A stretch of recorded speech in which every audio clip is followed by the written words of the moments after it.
Magandang umaga po sa ating lahat mga kabayan. Ito na po yung umpisa sa bahay ni Kuya Tony, ni Tatay Tony and Nanay Lina mga kabayan. So ito yung pinakuha ko noong nakaraan pa.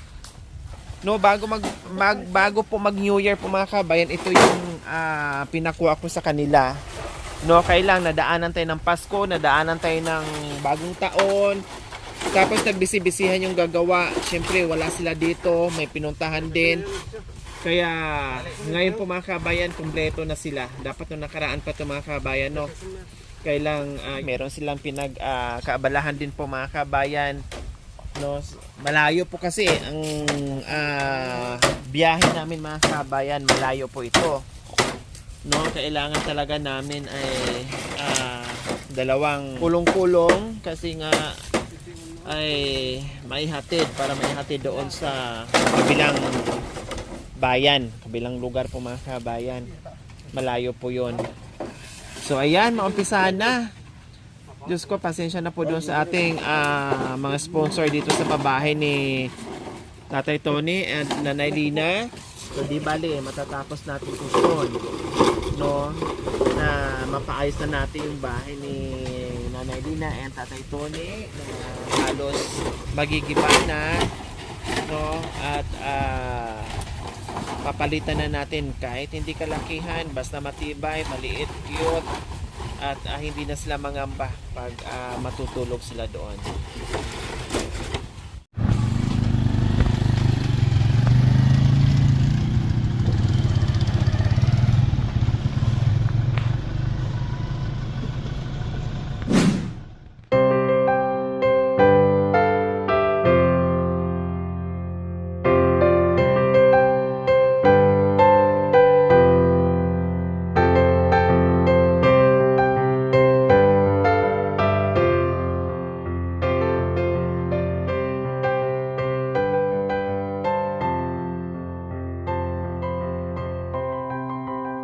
Dito pa lang po pero hinihingal na.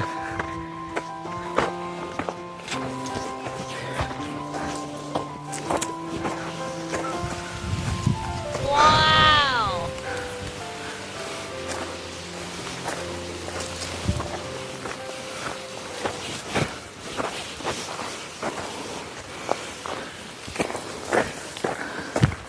Dito na part po.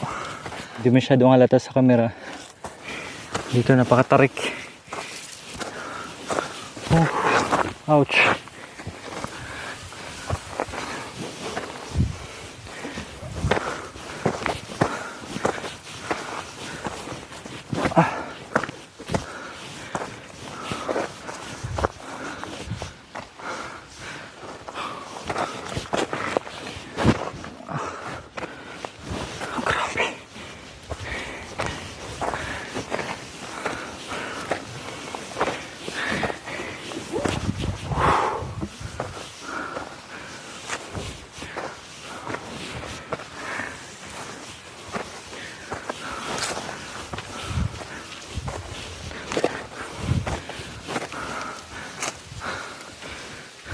Pahinga muna.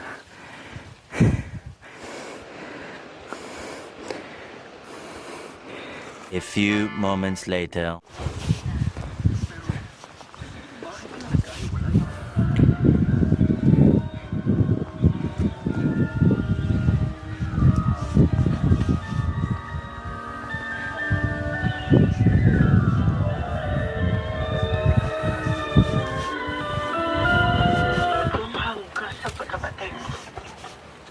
Sinaktan mo ang damdamin ko dati.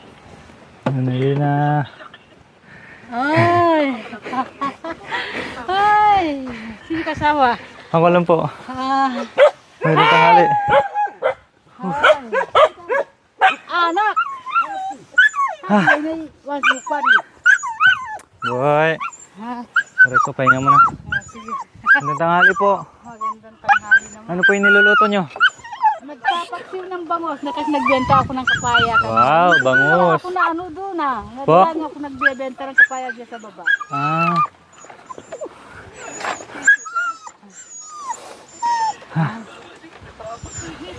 Ay. Luto na po yan? Hindi pa masyado. Hindi pa po. Kaya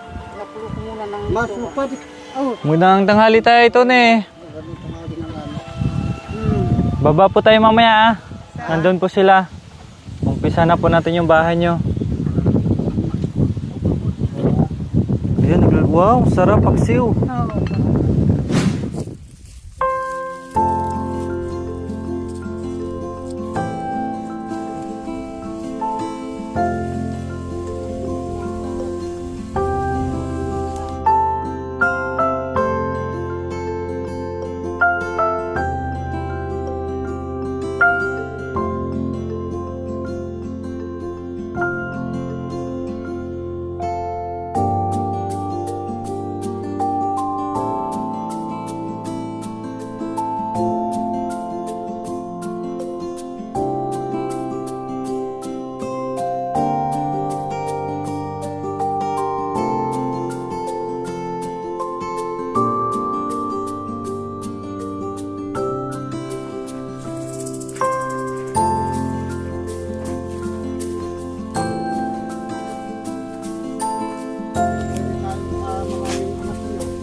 Na po, binigyan na. Nagkataon naman na may sakit na ako. Nawal nyo ako.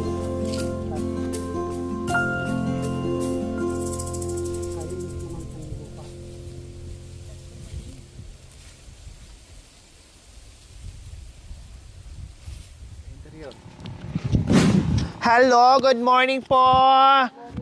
Nanay Lina and Tatay Tony, kumusta? We're back. Opo, ayan, pares din ng dati, akyat baba sa kabundukan. Okay, sige, mamaya na tayo magchikahan. Magsaing muna tayo na, mag-ready tayo para sa ating tanghalian. May dala-dala kaming ulam. Luto na rin yung sa at saka Ay, yung kanin. ano po ito? Pinaksiw na bangos. Ito na lang muna ang kainin, no? Oh, at saka itong kanin. Ang sarap naman. May paksi na bangus. Nagbenta ako ng papaya. Papayang hinog. Oo. Ay, naku, ba't bininta nyo, Oh, nanay? siyempre, hindi ko naman alam darating kayo. Kaya binenta ko yan. Hindi naman nagsasalita yung papaya na yun na darating kami. Binenta ko. Oh my God, naghahanap pa naman ako na. Ganito ka kalalaki. Sayang. Sayang na sayang talaga. Naghahanap ko ng papaya, kaya lang yung iba maniba, yung iba hilaw. Gusto ko hinog na, gusto kong kainin na kaagad.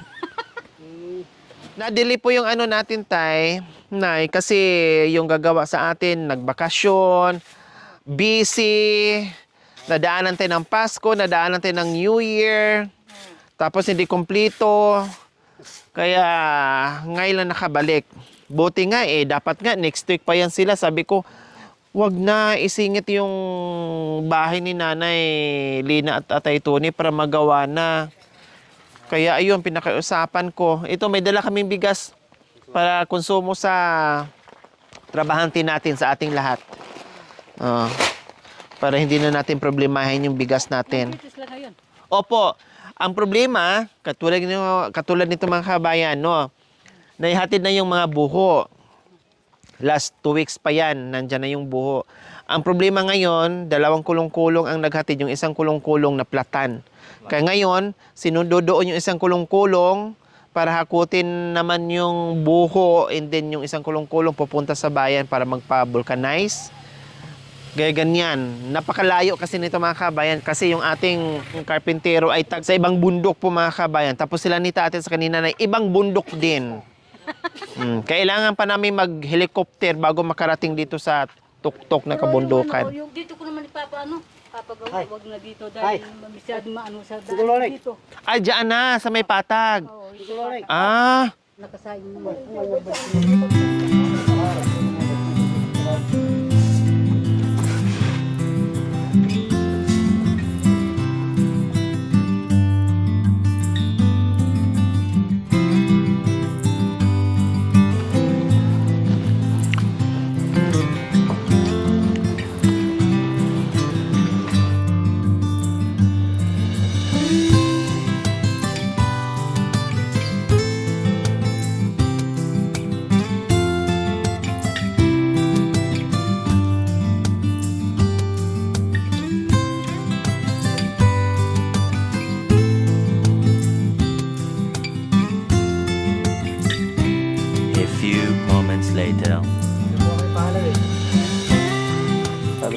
gawa ulit ako para habol.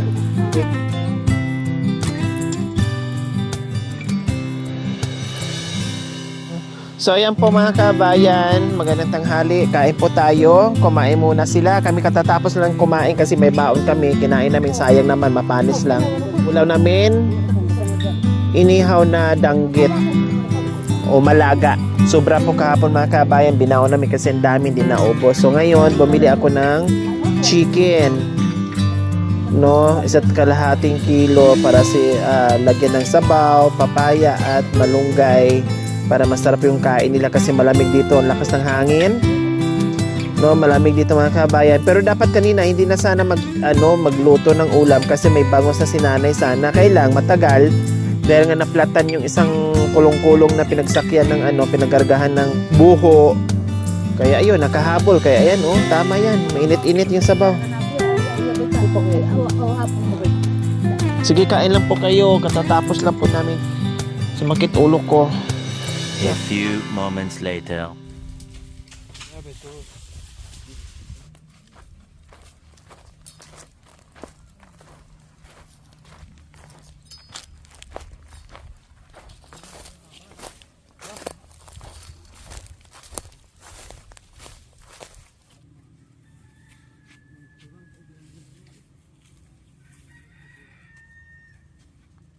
Kaya, iwan mo na yung isa.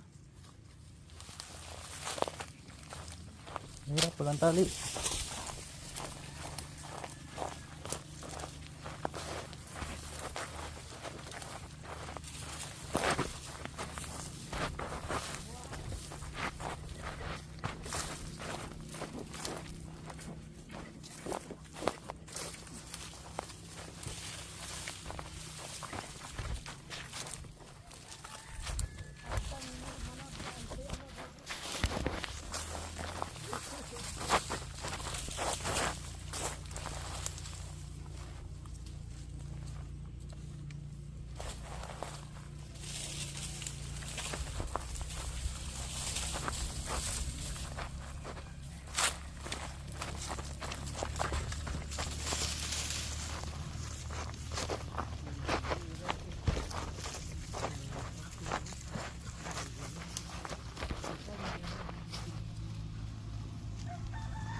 Baba mo kuya ha.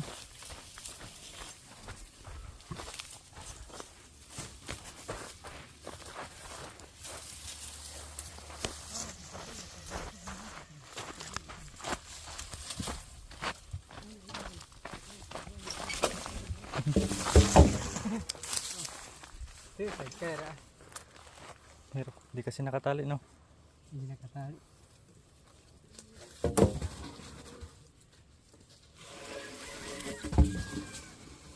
Ganyan mo na lang.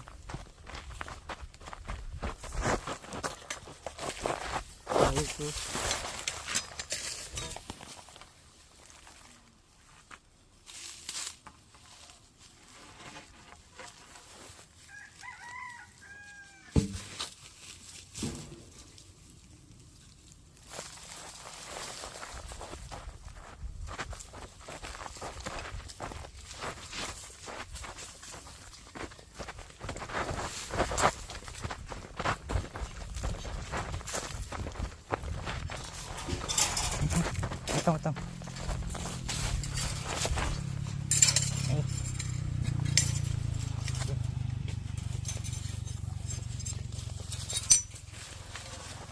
Daming alam, Tres.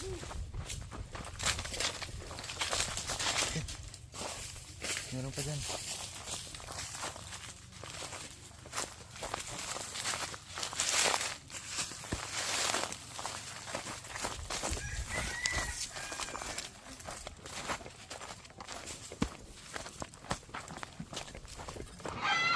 So ayan po mga kabayan, yung lumang bahay po nila ni Nanay Lina at Tatay Tony, yung luma, hindi na po natin yan sisirain.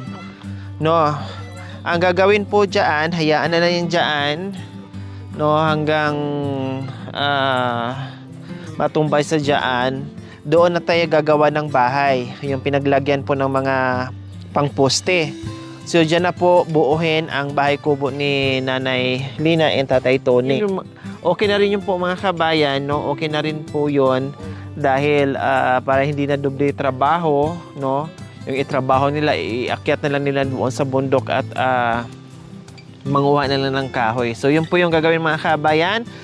Sa wakas, naumpisahan din at kumpleto sila ngayon at sana matuloy-tuloy. Sabi ko nga sila, tapusin lang ng ilang araw lang. No, dahil hindi naman kalakihan yung bahay. Kung ano yung laki ng bahay ni Tatay Tony at Nanay Lina, yun lang din. Kasi sabi rin ni Nanay Lina and Tatay Tony, kahit maliit lang, basta maayos, hindi naman kailangan ng malaki kasi dalawa lang sila. Wala namang mga anak, wala ring mga apo. So tama na yon na ganito kalaki. Ang importante, matapos natin, hindi tayo mabitin doon sa mga materyales, no? Bahala na kung paano natin gagawin para lang talaga ay mabuo natin yung bahay ni Lina and Tatay Tony. So ayan po mga kabayan. So ayan Nanay Lina and Tatay Tony. Mag-uumpisa na tayo sa bahay nyo. Ha? Ano sa pakiramdam na mag-uumpisa na tayo sa bahay nyo? Masaya. Bahay kubo. Masaya dahil mayroon magagawa na yung natupad na yung pangarap na magkabahay. Pagbaba nyo dito, makatulog na kayo ng maayos. Maayos na yung tiraan. Opo, galing kayo doon, pagod na pagod sa trabaho, sa kagagawa doon, pagbaba nyo dito, makarelax kayo ng maayos, makatulog na kayo, hindi na kayo mapupuyat, hindi na kayo mangangamba kung babagsak o hindi. Oo. Makahilata na ng maayos. Diba? O, Tatay Tony, ano? Lalo na si Tatay Tony, pwede nang maiwan dito mag-isa. Talagang iiwan ko na mag-isa dyan, kahit ako na lang maakyat sa taas. Opo, kasi kaya dinadala nyo po doon dahil walang matatambayan, hindi nakikita ni Tatay Tony kung babagsak o ano na ang mangyayari sa bahay niyang ito. Kaya dinadala nyo po. Ngayon, magkakaroon na ng bago, maiwan ni sa Tatay Tony. Maiwan. Kung gusto lang niya minsan-minsan umakyat doon, o kundi sasama si Tatay Tony doon. Diba? So, ayan po mga kabayan. No, ay maumpisahan na. Kaya lang, nagka-problema tayo sa kahoy. No, and then yung kawayan. So, tatawid na naman tayo ng ibang bayan mga kabayan para manguha ng kawayan. Kasi yung mga kawayan ni Tatay Tony, meron sana. Kailan bago tayo dumating at bago natin sila ma-vlog, ay naibenta niya. No, few days lang po ang pagitan. Dumating tayo. No, naibenta. Dahil anong ginawa po Tatay Tony? Pinambili ng yelo, tsaka sa pangkabuhayan yun. Binili ng yelo, binili ng pagkain, binili ng gamot. So, ganun po ang nangyari. Kaya ngayon, wala nang mga kawayan dyan. Ang gagawin, tatawid tayo doon, lilipat tayo doon, manguha na naman tayo doon. Para bukas, iaakyat na naman ulit dito, no? At para maumpisahan na. Kasi bukas, maghuhukay na yan sila para pang poste. Forma na nila yung mga poste. So, siguro hindi na tayo maabutan isang linggo mga kabayan. Mabibilis naman yung mga gumagawa natin, no? Bahala na, basta tuloy-tuloy lang yung paggawa para matapos na. Dahil pagkatapos ito, meron na naman next po mga kabayan. Dahil nakasunod-sunod sa sobrang busy natin. Sabi ko nga, hindi lang isa, dalawa, tatlo.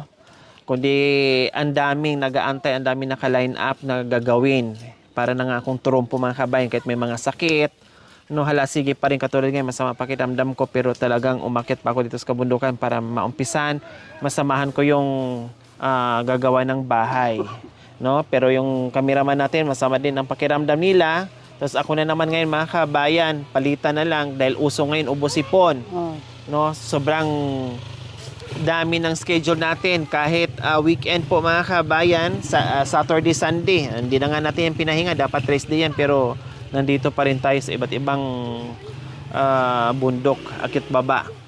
Halos hindi na talaga natin magawang magpahinga sa araw ng Sabado at Linggo dahil dito sa mission natin. Kaya pag minsan may mga antala, so may mga dahilan po yung mga kabayan, no, hindi talaga pwedeng agad-agad magawa. Dahil kung iisa lang, pwede agad-agad magawa natin yan. Pero sa dami ng pinupuntahan natin, sa dami ng schedule, talagang yung patient natin, yung tiyaga natin, yung pag-aantay, talagang habaan natin yung patient natin. So nandoon pa sila sa itaas, mga kabayan, mayroon pa silang binaba ang lalaki ng mga poste kasi tapos ang daanan. Nakita nyo po, mga kabayan, ha? Take note.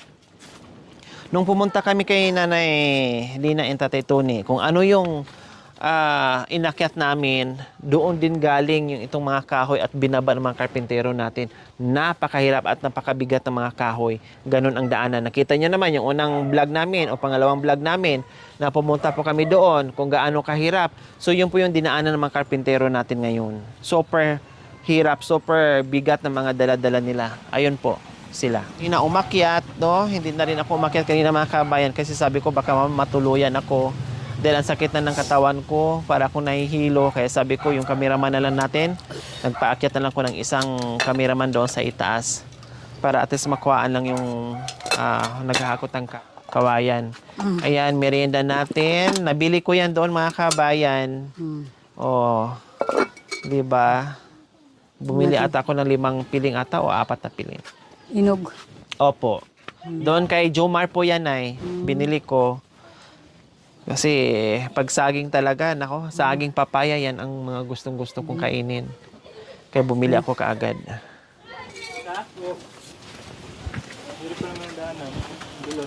Ano yan? Ano ba yung pamposte ba yan? Pamposte o pamposte sa Meralco? Sa kuryente, ang laki naman yan. Oh my gulay, mga kabayan, ang laki. Paano nyo binaba? Pinagulong? Hinagis? Pati kayong dalawa? Sumaba na rin sa sumabay na rin sa paghagis ng kahoy? Bari. Kung hindi lang kayo sanay sa daanan, ako iwan, mahihirapan talaga, hindi nyo kayang ibabayan. Kahit pa paano, sanay kayo. Pero kahit nasanay, pag sobrang bigat lang, mahirapan ka sa pagbaba. Dapat palang inutusan natin magbaba lahat yan, si Tatay Tony na lang. Nakalimutan kong iutos ni Tatay Tony. Natapos, ibalik nyo kaya yan doon. Si Tatay Tony na ulit mag-ano niyan, baba. Tatali ko na lang ang isang kahoy sa katawan ko tapos gugulong. Sasabay na. O, anong gusto nyo? Kape o malamig na soft drinks? Painumin na lang to ng mainit na tubig. So, ayan po, mga kabay, merienda muna kami bago kami bababa. No? At nagpabili pa tayo ng ice. Meron din namang pandesal, kailang ayaw nila mag-coffee kasi siguro mainit.